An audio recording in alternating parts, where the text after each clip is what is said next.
everybody. It's Monday, March 1st, and that means it's time for another episode of Chatting with Agnes and Cecilia. Hopefully, as we like to say in the United States, March will come in like a lion, but go out like a lamb, and that'll take us into a beautiful spring. But for now, I am here with my co-host and friend, Agnes Amos Coleman. I'm one of your hosts, Cecilia Supp. I'm the principal and founder of Rotulip's Nonprofit Consulting and Association Management Services. So welcome to this week's episode. I want to hand it over to my co-host, Agnes, to say hello and greet our audience. Thank you, Cecilia. Good morning, good afternoon, and good evening to our global audience, wherever you are joining us from. My name is Agnes Amos Coleman. I'm an author and a consultant. Over to you, Cecilia. Great. Thanks, Agnes. And today we're really excited to have with us a first-time guest, Kevin Cuff. Kevin's the Deputy Commissioner for the Mortgage Division at the Massachusetts Division of Banks. So welcome, Kevin. Would you like to introduce yourself and say hello? Thank you very much, Cecilia and Agnes. Great to be on your show. Thanks for having me. I'm in New England, and we call March and April in New England. That has a name to it. It's called winter.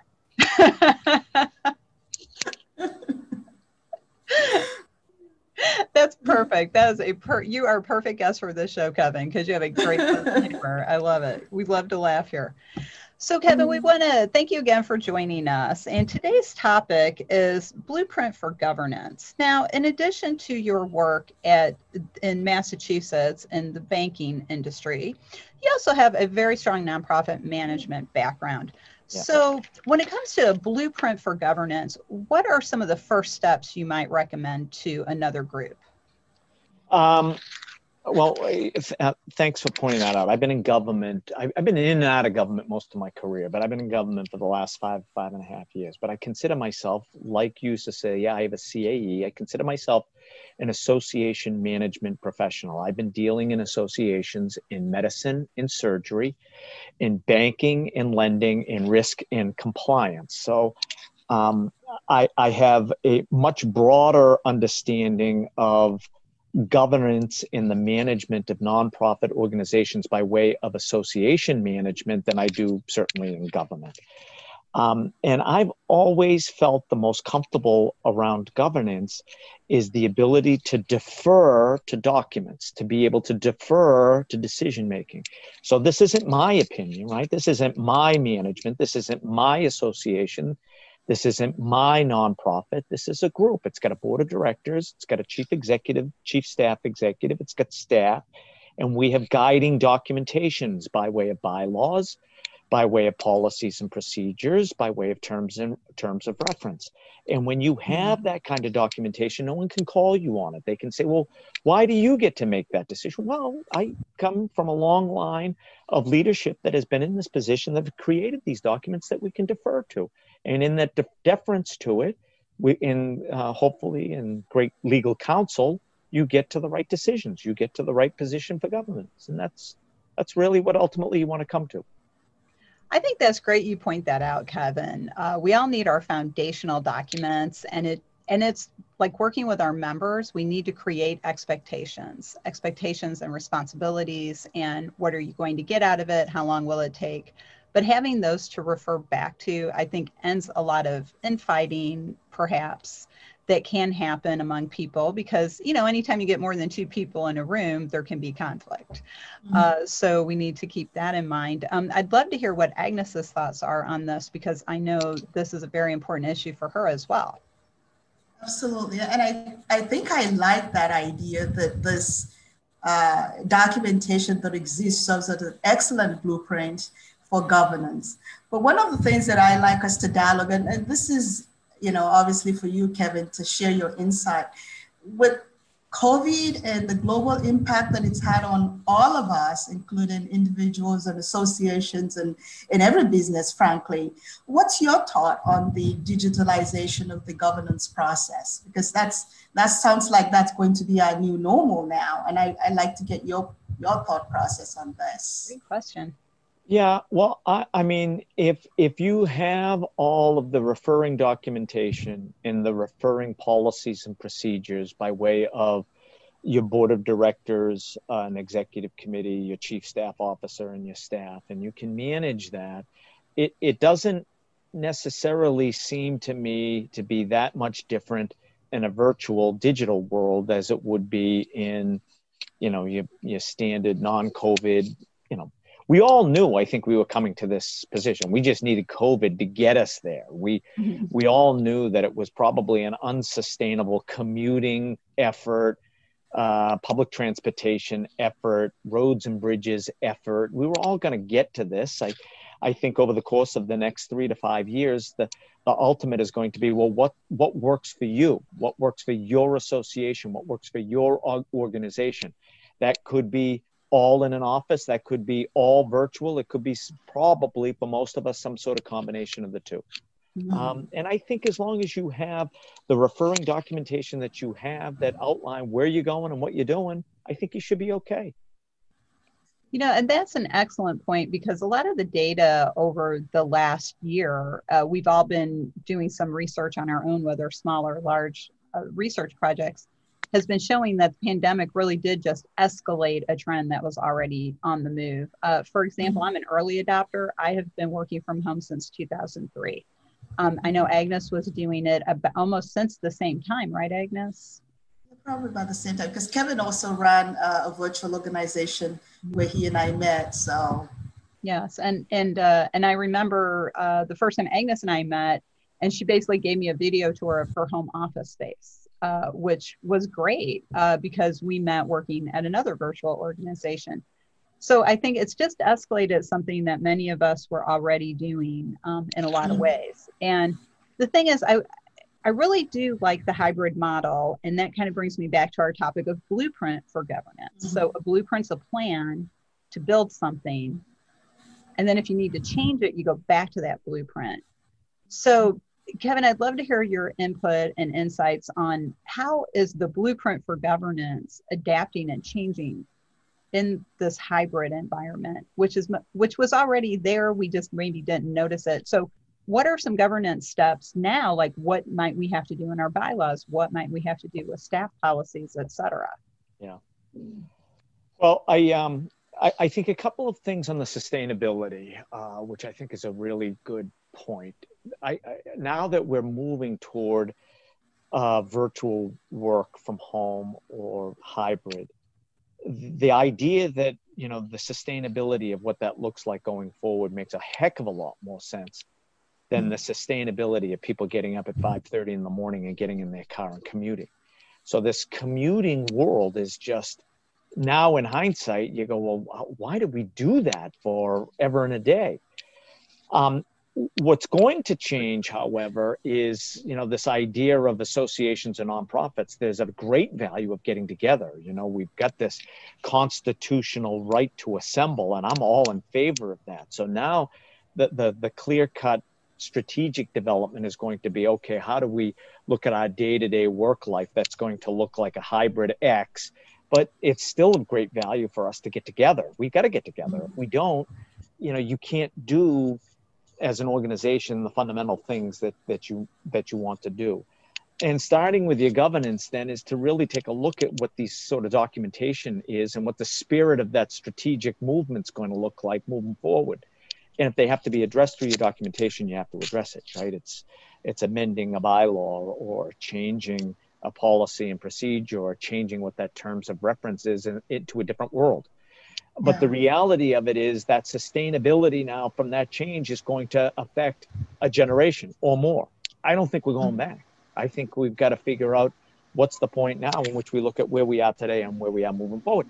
Now, having said that, to go back and say, but there are still these fundamental rights as an organization that we have to do, and we still got to get together.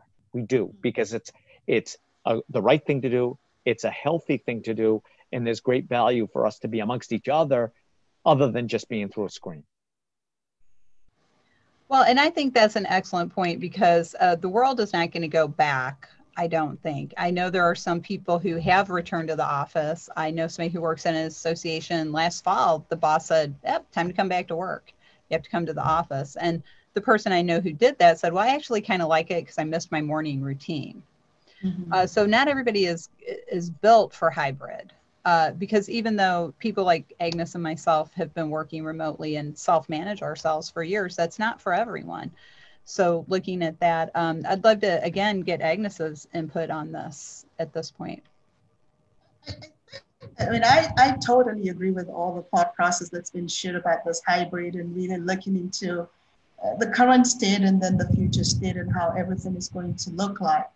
Um, but I also believe that as we look at the future state, we have to understand the risk in governance. And Kevin can speak to this because he understands the role of risk and what risk plays in all organizations, particularly in the non-for-profit world. So we really need to look at this. We need to look at the risk to our organization. We need to look at the risk to our members and to all our stakeholders that's involved, and then figure out the way that we're going to mitigate this risk. And this is all part of the strategic thinking process that we all need to begin to embrace as we look to the future. Well said. And the thing about blueprints, kind of sticking with our theme here today, is you can change a blueprint pretty easily. If something comes up and you hit a place where it's like, well, we can't put a wall there, or we have to take that wall down, you go back to the blueprint and you look at it. So what you've done before isn't wrong, it just needs to adapt. And I think a lot of times people get so caught up in this is what we've been doing. That's how we do things. That's the way we've always done it. Why do we have to change? Because you need to survive. People who adapt are the ones who survive, organizations that adapt. And if you have a strong governance structure, you can adapt because you'll have those policies in place. You'll have those things in place to do that. So Kevin, what else when it comes to governance? You've worked at a lot of different organizations. What do you think is a challenge for most organizations when it comes to governance? Well, I think, we've identified a lot of this in a term that I will use as flexibility. And that means we're at a crisis reflection point today because of COVID. It has forced us all to do something. I love this saying because we say it all the time. Well, if I were to get hit by a bus tomorrow, right? How many times we say this? Right? Well, what does that mean? That means I'm the authority that says that I possess all of this ability. Should something dramatic happen to me, that's going to have a huge impact.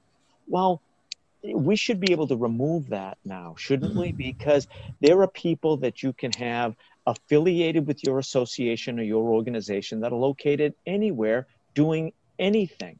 And because we have flexibility to do that, doesn't mean that you have to be located in Atlanta, Georgia. You could be anywhere. And as long as that you have the ability to interact and have the game plan and the strategic direction from leadership that tell you where to go, you should be flexible and be able to get there. And, and that's so true. And this story always comes to mind when I worked at a specialty bar association. We decided to change the way a networking event was going to run. We were trying something different. And one of the committee chairs came up to me and was very nervous and said, but what if it doesn't work? And I said, then we won't do it again. And it was like, I had just given him the secret to alchemy or something, it's like his eyes lit up like, oh, we just don't do it again. And it's like, that's where governance comes in. You make those choices. If it doesn't work, doesn't mean you have to do it again. As human beings, this is not just governance and nonprofits. I think just as human beings, we get in these ruts. Well, but that's what I do. That's how I do it. Oh, what if I change it? And it's one of the things as a CAE mentor and coach, one of the things I say to people is not what if, what is. You can't worry about what might happen. You have to worry about what's right in front of you sometimes. And what is happening, not what maybe might happen. So just to add to that point, I think this is where the importance of board training comes into play, because the board of directors is still primarily the governing body for at least most of the associations. And I think that the board needs to train, they need to change their mindset, because if they can change their mindset steered by a very positive executive director or a CEO, it will filter down to the rest of the organization. But if the head, it's not set in the right tone, the followers are not going to be able to follow in the right perspective as well. So I think that I cannot emphasize enough the importance of board training. I'm not sure that's a strategic thought process for each organization, how often they want to train their boards, but I think it's very, very, very important. That I so agree with you. Sorry, Kevin. No, I was, yep, go ahead. No, you go ahead. Well, I was only going to point, I think, Agnes, you're right on. I think that the responsibility as a member of a board of directors and effectively knowing what your role and responsibility is great, and legacy training for the next generation of people to come in. You've got to work. I always tried to do that as a chief staff executive, is that I wanted to understand who my board was to the best that I could. What were their motivations in life? Why were they serving as a board, so that I could fulfill that? And in doing that, it has a great deal of trust in workability between staff and the board once you be able to sort of craft that. And then from there, you've got to develop who, when they rotate off, who rotates in. And to be certain that if you're going to be the staff executive that's around for 10 years or so, you're the linchpin that holds this whole thing together, because you want that professional backstop to support the work that you're doing and to defend the work that you're doing. And you need that professional authoritation that they provide. So you got to train them, you got to work with them, you got to have trust and roles and responsibilities. Then you got to identify the future leaders for tomorrow. And succession planning would be another great topic to have you back to discuss, Kevin. We are at the end of our time already, believe it or not. This is a great topic. So just real quick, Kevin, do you have a closing thought for our audience? And also, if they would like to follow up with you later, is there a good way to get in touch with you? Yes, you can reach me through a LinkedIn page that we all have, Kevin M. Cuff.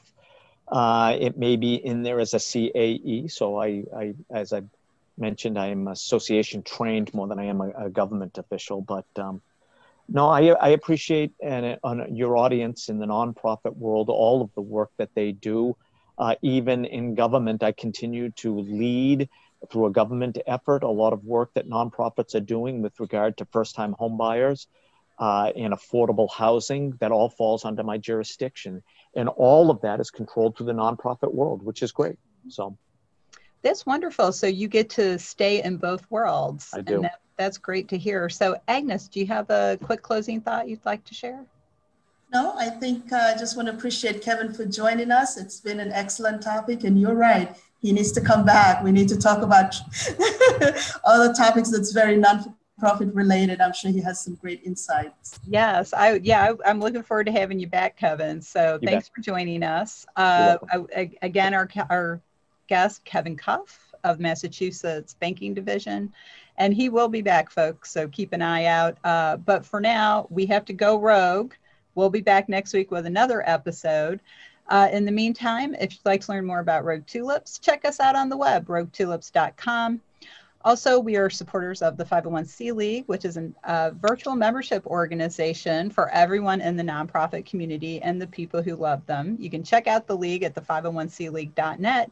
The 501c League is a leader in ethics training and CAE preparation for the nonprofit management profession. So visit their website as well. And since Agnes is here with us today, I want to close with our usual closing. As Agnes and I like to say, take 15 minutes and talk to somebody, because you might learn something. So until next time, everyone, bye.